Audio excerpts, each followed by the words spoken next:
There are places in this world that feel untouched by time. Tucked away from the chaos of modern life, these places sit still, quiet, weathered, and nearly forgotten. But what happens when almost everyone leaves? What happens when an entire island, once alive with families, laughter, and generations of stories, is reduced to just 10 people? It's not abandoned. Not quite. There's still electricity. The buildings haven't crumbled completely. There's still the sound of waves, the cry of seabirds, and somewhere, faintly, the echo of a once thriving community. But its school has closed. Shops are shuttered. Streets, once walked by dozens, now lie empty. Only 10 souls remain. Why? Why stay when everyone else has gone? Why does anyone hold on to a place so small, so remote, and so close to disappearing? And maybe the better question is, what can we learn from them? This is Matoma Island. Matoma Island lies in the Pacific, part of the remote Torba province of Vanuatu. It's small, just a few square kilometers, and surrounded by turquoise waters and coral reefs. Dense tropical greenery covers most of the land, and volcanic rock shapes its rugged shoreline. From the sky, it looks like a lost jewel in a vast blue sea. There's no airport here. Reaching Matoma requires a long boat ride, often through unpredictable weather. The journey itself is a test of commitment, one that few outsiders make. There are no paved roads, no large markets, no hospital. The rhythm of life follows the sun and the tides. Electricity is limited, and supplies depend on irregular shipments from nearby islands. There's a beauty here that's raw and untouched. But that isolation, the very thing that makes Matoma mesmerizing, also makes it incredibly difficult to live on. And perhaps, over time, that difficulty became too much. Long before it was quiet, Matoma was alive with people. For generations, it was home to a tight-knit community bound by tradition, agriculture, and the sea. Oral histories passed down through elders spoke of ancestral ties to the land, of fishing spots blessed by spirits, and gardens planted with sacred rituals. The islanders lived simply but in harmony with their environment. They built their homes from bamboo and palm, fished in the reefs, and grew taro and yams in the volcanic soil. Children learned to navigate the ocean by the stars. Elders led community ceremonies under moonlit skies. In the mid-20th century, Matoma reached its peak population. Dozens of families lived here. Weddings, church services, village games, all part of island life. But change came slowly, then all at once.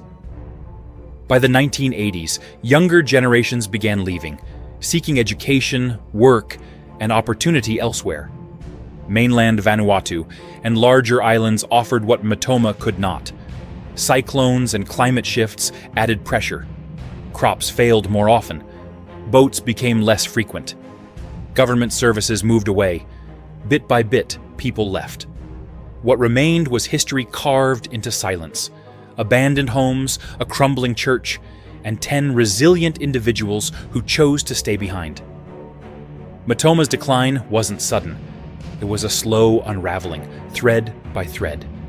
The first and perhaps most powerful force was economic. With no steady income sources, no large-scale industries, and only limited fishing and farming, many families couldn't survive on the island alone. The promise of wages and education elsewhere pulled people away.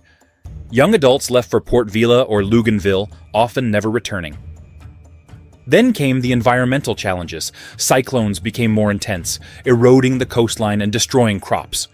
The salty air corroded everything over time: boats, roofs, even hopes. Water sources became unreliable during dry seasons. In a place so remote, even a single storm could cut the island off for weeks. Infrastructure also played a role. The island school closed when there weren't enough children to fill its benches. Healthcare became a distant luxury. Without teachers, nurses, or regular transport, life on Matoma became not just difficult, but dangerous. And finally, there's the social shift. Aging populations on the island meant fewer working hands. and more vulnerability. As elders passed away and children moved away, entire households disappeared. But the 10 who remain, they're not there by accident. They are caretakers of memory, of land, of family roots. Some stay out of duty, others out of love, and some simply because this is the only home they've ever known. 10 people holding on where dozens once stood, not because they have to, but because they choose to. On Matoma today, life moves quietly. Each of the 10 remaining residents has a rhythm, a way of surviving in a place with no corner stores, no schools, and no noise beyond the ocean breeze. They know each other intimately. They have to. With no strangers coming in and no one left to leave, every interaction matters. There's Marie, in her 70s, who still tends her small garden. She grows cassava and bananas, the same way her mother taught her. Her hands move with practiced ease, each movement rooted in generations. Then there's Thomas, who monitors the island's only generator. He learned to fix things not from a manual, but from watching, trying, failing, and trying again. Power doesn't run all day, only for a few hours at night. Enough to charge a phone. Enough for one light bulb. Evenings are spent together, often under a shared roof. Meals are communal, stories too. There's no official doctor. If someone falls ill, they radio a neighboring island. Sometimes help comes. Sometimes it doesn't. There are moments of joy, freshly caught fish, a sudden rain after a long dry spell, the comfort of silence. But there is also loneliness.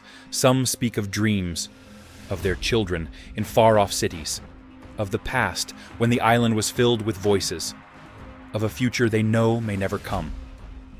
But for now, they remain. 10 people, 10 lives, each one carrying the weight of a community that once was. Matoma is not alone. Across the world, other islands tell similar stories. Places where communities once thrived, but now teeter on the edge of disappearance. In Denmark, Bjørkholm has just 10 residents.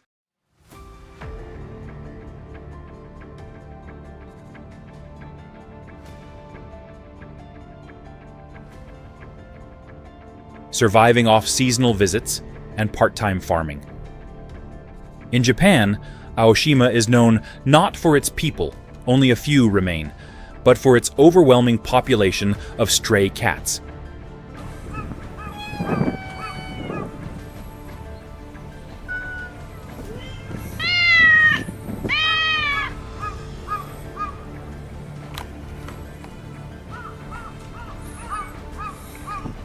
On Scotland's Fula Island, just 15 people brave fierce winds and isolation, clinging to old traditions.